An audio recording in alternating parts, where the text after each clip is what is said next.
ABC News Chief Health and Medical Editor Dr. Rich Besser has just come back from the hot zone in Africa. Rich, good morning to you. Good morning. Lots to discuss here, but let me start with the question that is undoubtedly going to be on the mind of many of our viewers. Is it safe for you to be boarding airplanes as you've just done and interacting with your family members at home and then coming into the studio here? Yeah, it is. The thing about Ebola is you cannot transmit the disease unless you're sick. And so ABC News talked with CDC, went through the guidelines. I know the guidelines.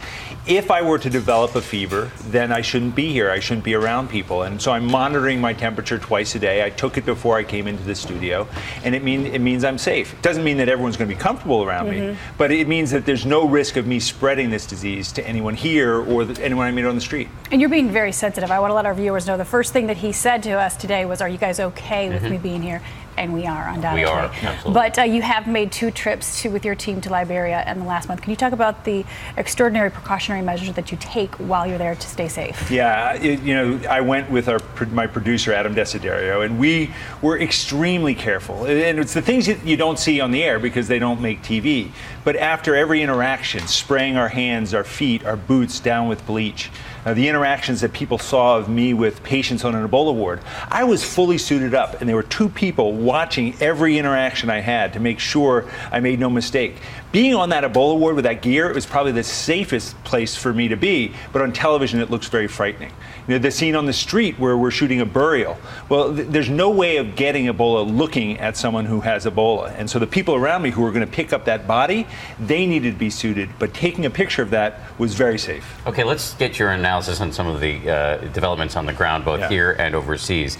We've just seen Tom Yamas reporting on this air scare at Newark. How worried should we be about contracting Ebola on an airplane?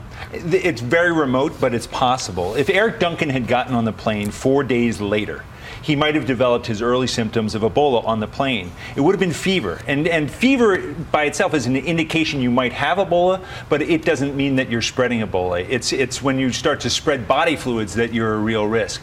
I took our viewers behind the scenes at the quarantine station at Newark Airport. And there are teams that are ready that know what to do so that they'll come on the plane fully suited. They'll be able to get the person off, and then they'll assess the risk of everyone on that plane and see who needs monitoring. And you were just at the source of Ebola. Is America doing enough to stop Ebola at its source in Africa? America's doing a lot more, but still not enough. The president has said they're going to build 17 hospitals. There's no sign of those going up yet. The 25-bed unit, it's slow. It's not going up yet. We need to do more. The way America stays safe is to knock Ebola out of West Africa, not by putting up walls. It just doesn't work that way. This thing is not going to end until we deal with it over there. That's right. Rich, welcome home. Thank you. We're very glad to have you back. Great to be here. Thank you, Doctor.